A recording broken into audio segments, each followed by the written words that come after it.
Morena lo tenía todo planeado para modificar la ley orgánica de la Cámara de Diputados y poder quedarse con la presidencia de la mesa directiva. Sin embargo, decidieron no modificar la ley y mejor promover un acuerdo político entre las diversas fracciones parlamentarias. Ese acuerdo nunca llegó, a tal grado que Porfirio Muñoz Ledo decidió bajarse de la reelección. Dijo que pues en un acto de congruencia y debido a que no estaban llegando a un acuerdo, se retiraba de la mesa directiva, de la presidencia de la mesa directiva. Con esta declaración se dio por terminada la sesión de hoy. Recordemos que los diputados tienen hasta el 5 de septiembre para definir quién será el próximo presidente de la mesa directiva. He escuchado con cuidado a las oradoras y oradores durante estas horas y he reflexionado. Vengo a anunciar mi retiro de la presidencia de la mesa directiva de la Cámara de Diputados. Sí. Bienvenidos al Capo Explica, comenzamos.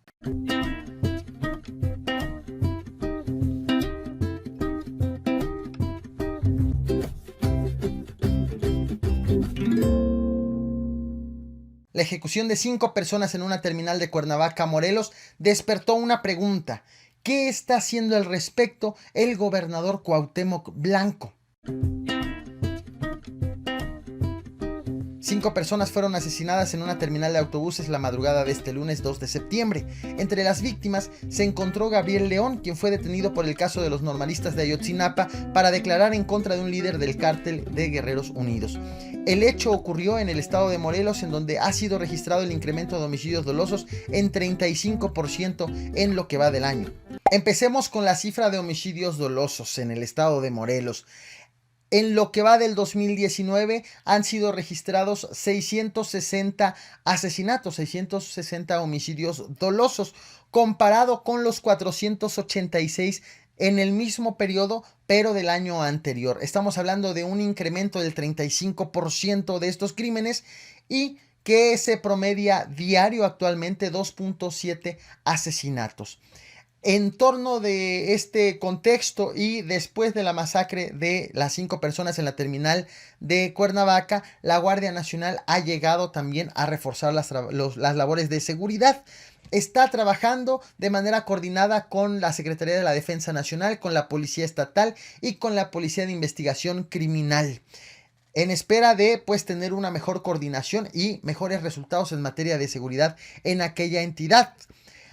En cuanto a las víctimas de ayer, de lo ocurrido en el crimen cometido en esta terminal de Cuernavaca, han sido identificadas 2 personas por la Unidad Especial de Identificación Humana. Fueron identificadas como gente del grupo delictivo Gente Nueva.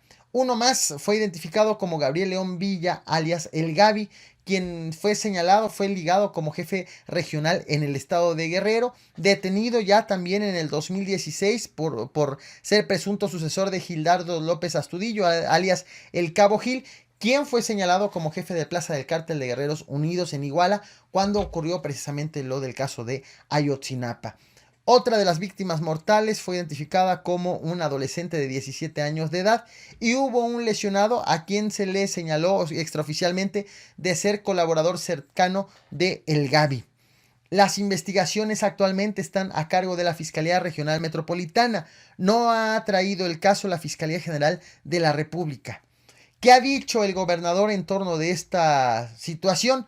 Bueno, Cuauhtémoc Blanco ofreció ayer una conferencia de prensa en donde dijo que sí aumentó la violencia, sí aumentaron los homicidios dolosos, pero a raíz de la detención de un pez gordo, de la detención de Santiago Mazari Hernández, alias El Carrete. Esta detención fue registrada a inicios de agosto y él fue señalado como jefe de grupo de Los Rojos.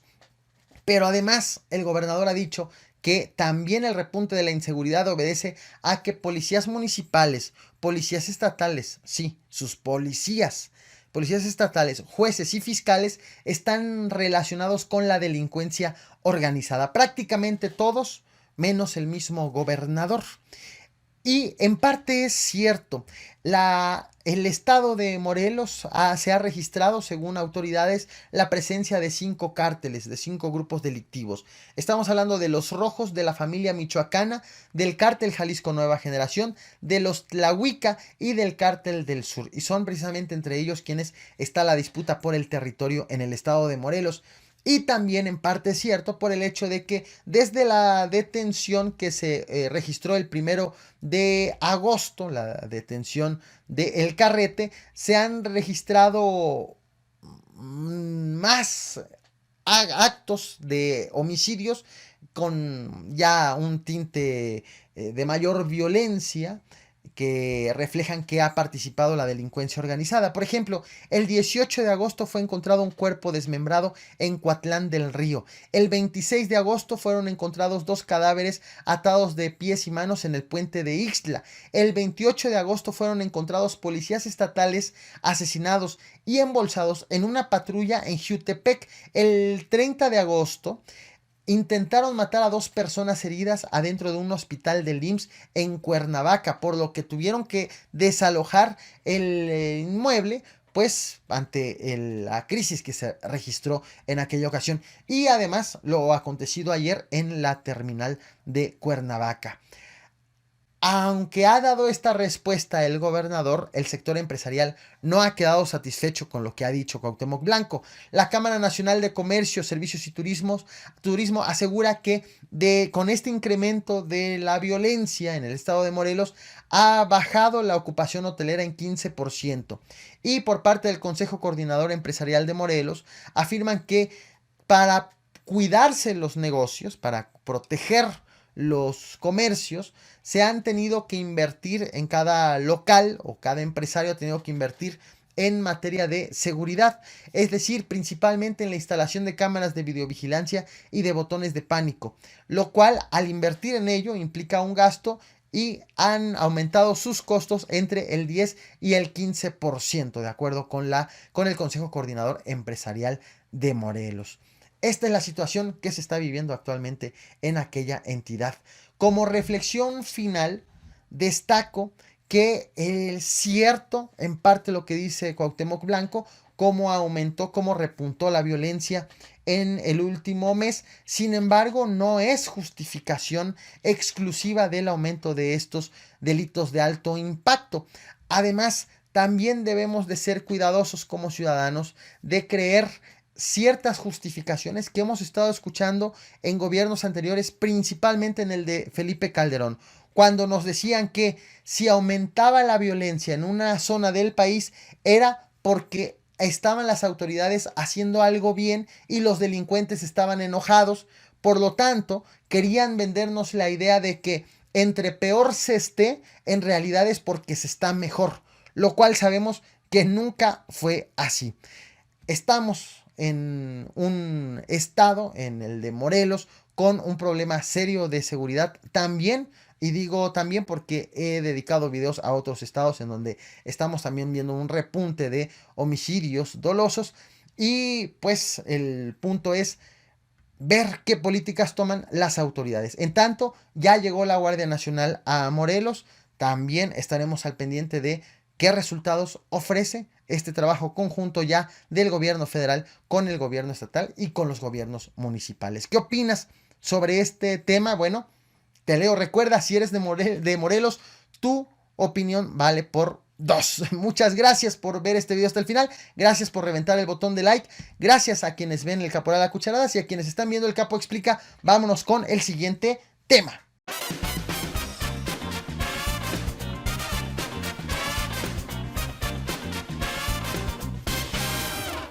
La Cámara de Senadores envió un exhorto a la Cámara de Diputados de Nuevo León para que ahora sí le impongan una sanción al gobernador, el Bronco, como lo ordenó el Poder Judicial, por haber pedido a funcionarios estatales que recojan firmas para lograr su candidatura presidencial. Solo que el exhorto fue encabezado por Samuel García de Movimiento Ciudadano y Víctor Fuentes del PAN, quienes ya sueñan con ser los próximos gobernadores de Nuevo León. Pero si no dan paso sin guarache.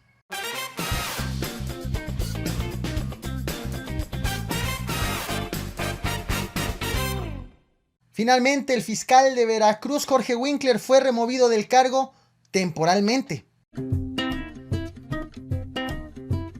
Jorge Winkler fue designado fiscal estatal por el entonces gobernador, el panista Miguel Ángel Yunes Linares, a unos meses de ceder el poder al morenista Cuitláhuac García. La designación del fiscal fue por 9 años, 3 más de los que permanecerá Cuitláhuac García en el cargo.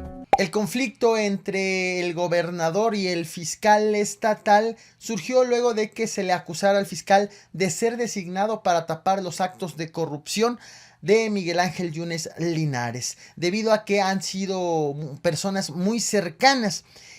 En la sesión del Congreso, en la comisión permanente, este martes 3 de septiembre, se nombró a Verónica Hernández como encargada de despacho y se declaró pues retirar a Jorge Winkler como el cargo de fiscal de manera temporal.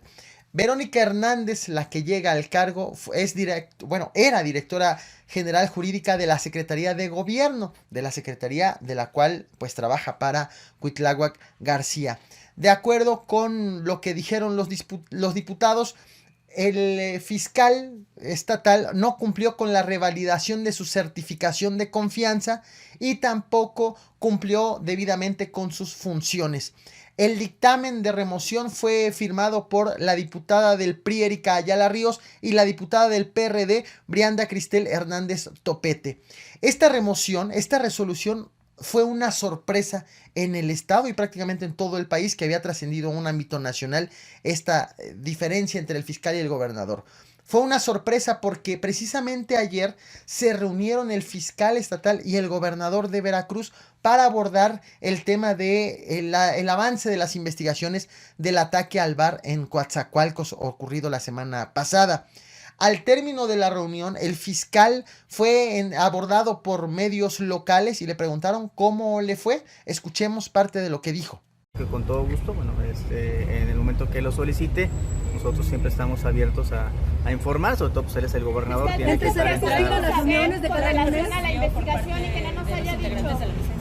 Bueno, pues a la mayoría los conozco, pues nos hemos reunido en muchas ocasiones. ¿Qué otros avances nos puede dar a conocer? Bueno, fue un trato, la verdad, amable, no puedo quejarme, ¿no? Y bueno, el fiscal dijo que fue una reunión cordial, dijo que va a haber más encuentros en el futuro con el gobernador, de tal forma que los medios veracruzanos interpretaron tanto la reunión, el simple hecho de la reunión, como el resultado de esta, como una tregua entre el gobernador y el fiscal.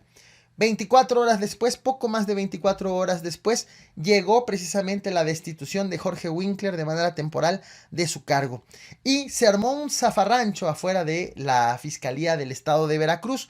Al lugar acudieron 5 diputados del PAN a protestar en contra de la remoción de Jorge Winkler. Acusaron que hubo un madruguete legislativo y que la decisión que tomaron no tiene en realidad efectos legales por ser irregular. Debido a la llegada de estos 5 diputados, se informó del arribo de 1,000 elementos, de 1,000 policías estatales, de acuerdo con algunos medios locales. Jorge Winkler, en su defensa, publicó un comunicado en donde dijo varias cosas que va a estar argumentando según con documentos. Dijo que se violó la Constitución del Estado por la separación, se violó la ley orgánica de la Fiscalía, se violó una suspensión definitiva vigente de hecho que recibió debido a tantos intentos que han habido por parte del Congreso y del gobernador para destituirlo. Él obtuvo una suspensión definitiva para que no se le destituya mediante mecanismos que no habían sido contemplados en la ley cuando él asumió el cargo, es decir, mecanismos nuevos que se vengan inventando desde que él es fiscal a la fecha.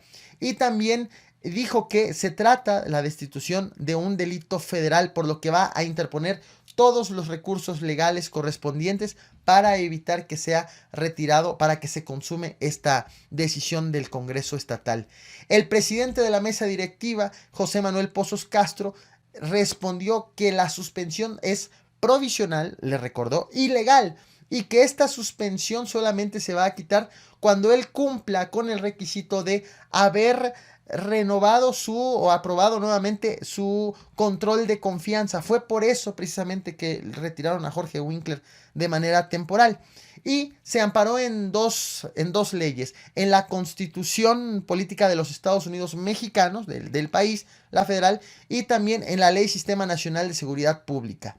De acuerdo con el artículo 21 de la Constitución, según señaló que se ampararon, dice: el Ministerio Público y las instituciones policiales de los 3 órdenes de gobierno deberán coordinarse entre sí para cumplir los fines de la seguridad pública y conformarán el Sistema Nacional de Seguridad Pública, que estará sujeto a las siguientes bases mínimas: a. La regulación de la selección, ingreso, formación, permanencia, evaluación, reconocimiento y certificación de los integrantes de las instituciones de seguridad pública. Aunque no es tan clara la Constitución Política de los Estados Unidos Mexicanos, sí lo es la Ley del Sistema Nacional de Seguridad Pública en su artículo 65, que dice de la siguiente manera: los aspirantes que ingresen a las instituciones de procuración de justicia deberán contar con el certificado y registro correspondientes de conformidad con lo establecido por esta ley. Ninguna persona podrá ingresar o permanecer en las instituciones de procuración de justicia sin contar con el certificado y registro vigentes. Finalmente, esto es el amparo que tienen los diputados que aprobaron la remoción, que, recordemos, no es la primera vez que el Congreso local intenta destituir a Jorge Winkler. En febrero, el Congreso abrió 2 juicios políticos en su contra por la presunta comisión de tortura y de desaparición forzada. Sin embargo, los diputados o en la Cámara no obtuvieron los votos necesarios para que proceda esos juicios políticos, lo cual quedó en un tema frustrado. En mayo, Jorge Winkler fue denunciado ante la Fiscalía General de la República por actos de tortura. Es más, la Comisión Estatal de Derechos Humanos hizo una investigación que concluyó precisamente en que cometió actos de tortura y está siendo tomada como principal prueba en la denuncia. Sin embargo, del caso de la denuncia todavía no hay avances por parte de la Fiscalía General de la República. Si procede, entonces Jorge Winkler puede ser objeto de un desafuero. Y también en mayo, el secretario de Gobierno, Eric Cisneros Burgos, presentó otra denuncia también ante la Fiscalía por la obstrucción de la justicia al esconder 150 expedientes, según lo que señaló. Hasta el momento, la Fiscalía General de la República tampoco ha presentado avances sobre este tema.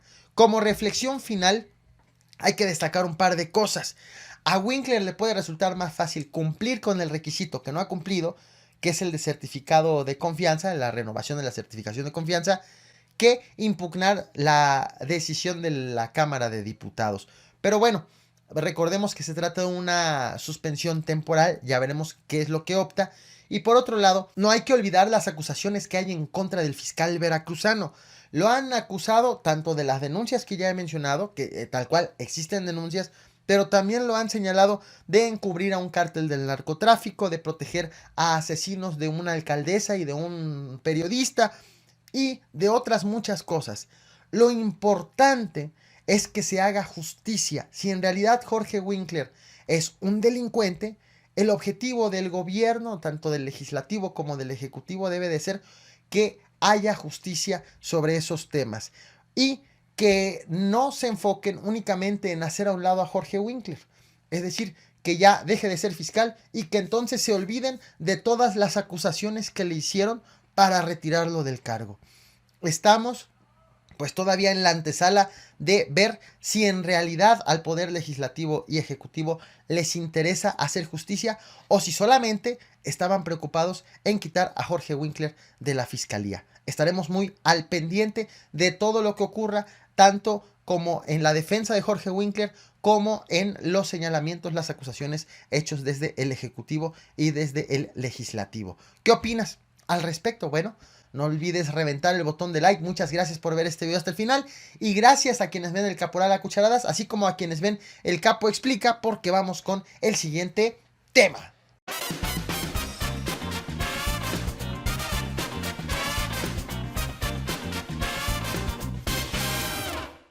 Luego de que Rosario Robles se negó a presentar el documento de entrega-recepción de la Sedesol, que evidencia que José Antonio Mide estuvo enterado de los desvíos de la estafa maestra y no actuó en consecuencia, un juez le dio la razón a la exsecretaria de Enrique Peña Nieto y determinó que no hay motivos para vincular al excandidato presidencial del PRI con la investigación que corre en contra de Rosario Robles.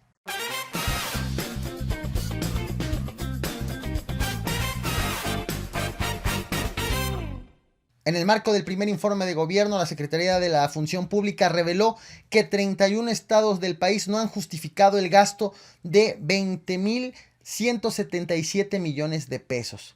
20,177 millones de pesos. Como parte del primer informe del presidente Andrés Manuel López Obrador, cada secretaría ha presentado también un informe de labores. En el Caporal revisamos esos documentos para traerte lo más relevante en los días subsecuentes a la presentación de la glosa en la Cámara de Diputados. En el Capo Explica de ayer, te expliqué cómo la Secretaría de la Función Pública, como parte de este primer informe, presentó más de 30 denuncias por diversas irregularidades en contra de diversas dependencias, en contra de diversas administraciones, entre las cuales destaca una denuncia por el caso de la compraventa de la llamada Casa Blanca por parte de Angélica Rivera. Y también te informé cómo ha investigado y ha detectado un uso irregular millonario de recursos que tenían que haber sido destinados a la construcción del nuevo Aeropuerto Internacional de México en Texcoco, ese que actualmente se encuentra ya cancelado. Bueno, detectó un uso irregular de recursos. Actualmente, de acuerdo con lo que he revisado precisamente en este documento, la Secretaría de la Función Pública ha solicitado un reintegro a 31 estados del país, un reintegro equivalente a 20,177.6 millones de pesos que fueron gastados pero que no se justificó el gasto, o al menos se presume que fueron gastados, simplemente están desaparecidos. Estas irregularidades fueron detectadas en auditorías realizadas entre el año 2013 y el año actual, de tal forma que ya se tenía conocimiento de algunas de estas irregularidades, pero los gobiernos anteriores no habían hecho absolutamente nada hasta que llegó esta nueva administración y la Secretaría de la Función Pública pues les está diciendo: regrésame ese dinero que no has podido comprobar que lo gastaste correctamente. El top 5 de esas entidades son Veracruz con 3,606.6 millones de pesos, Nuevo León con 2,633 millones de pesos, Zacatecas con 2,320 millones de pesos, Michoacán con 1,290 millones de pesos, Nayarit con 1,168 millones de pesos. Estamos hablando de 31 entidades federativas de las 32. ¿Cuál es la que no tuvo ninguna irregularidad detectada? Se trata del estado de Querétaro. Estamos hablando de que están en el plazo del reintegro. ¿Esto qué significa? La Secretaría de la Función Pública ya pasó por una serie de procesos de oportunidades para que los estados expliquen qué ocurrió con ese dinero. Les había fijado el agosto como fecha límite para que respondan, para que los estados hagan sus observaciones ante lo que previamente la Secretaría de la Función Pública ya había dado a conocerles. Y tuvieron la oportunidad los estados hasta agosto de explicarle a la Secretaría de la Función Pública cómo se gastaron ese dinero de la cual la Secretaría no tiene comprobantes de que fue gastado. Y como no lo hicieron los estados, pues es entonces que se pasa al siguiente punto. La Secretaría dice: no explicaste, bueno, entonces dame el dinero que no has podido explicar en dónde está. Reveló la Secretaría de la Función Pública que obviamente si esto no se cumple con el reintegro, entonces vienen otro tipo de procesos, los cuales pueden ser hasta penales, cárcel para los responsables de haber desaparecido tanto dinero. Reveló la Secretaría de la Función Pública que también hay todavía pendientes por resolver el paradero de 25,900 millones de pesos. Este monto, también ejercido por gobiernos estatales, está actualmente en observación, se está revisando y que están apenas en etapa de ser solventadas o de revisión en las contralorías estatales. ¿Cómo es el proceso de revisión? ¿Cómo trabaja la Secretaría de la Función Pública? Bueno, las contralorías estatales contactan a la Secretaría de la Función Pública. Las contralorías, cuando detectan una irregularidad, contactan a esta Secretaría Federal precisamente para enterarle de estas irregularidades y han firmado convenios de colaboración e intercambio de información con el objetivo de que se haga una investigación lo más amplia posible. De tal forma que la secretaria Irma Eréndira Sandoval asegura que ya ha tenido reuniones con 20 gobernadores para abordar precisamente estos temas de que no aparece el dinero. Ya veremos cómo transcurren estos señalamientos de la Secretaría de la Función Pública. Recordemos, la Secretaría hace sanciones administrativas únicamente, debe de pasar estos reportes a otras autoridades o a la misma Fiscalía General de la República, debe de presentar la denuncia para que entonces se proceda penalmente en contra de quienes resulten responsables de este daño tremendo al erario. Ya veremos si los estados regresan ese dinerito que nomás no aparece. Es una lástima que a un gobernador nuevo, a alguien que acaba de llegar, pues le toque responder a nombre de gobernador, a nombre del gobierno, desapariciones de recursos de años pasados. Ni modo, así es la alternancia también, que tienen que pues limpiar la casa y tienen que descubrir y dar la cara por cosas que ocurrieron en administraciones pasadas. Aunque obviamente, si el dinero fue robado por gobiernos pasados, no se va a encarcelar al gobernador actual, sino se procede contra quien en su momento fue el responsable de los desvíos de recursos. Como reflexión final, nada más quiero recordarles que no todo queda en el informe, sino que en este canal estamos revisando ese documento. No nada más es la entrega de la glosa por parte de Olga Sánchez Cordero, no nada más es el mensaje que dio el presidente Andrés Manuel López Obrador en Palacio Nacional, sino el objetivo también es ver qué hay en esos documentos y darlo a conocer, difundirlo o darle más proyección, o también contrastar los datos. No vaya a ser que nos estén dando datos que en realidad no corresponden con la verdad. Estaremos muy al pendiente, así que te invito a que te suscribas. Muchas gracias por reventar el botón de like. Muchas gracias para quienes están viendo este video hasta el final, tanto para quienes lo hacen como el Caporal a Cucharadas, como para quienes lo hacen en el Capo Explica. Y gracias por reventar el botón de like.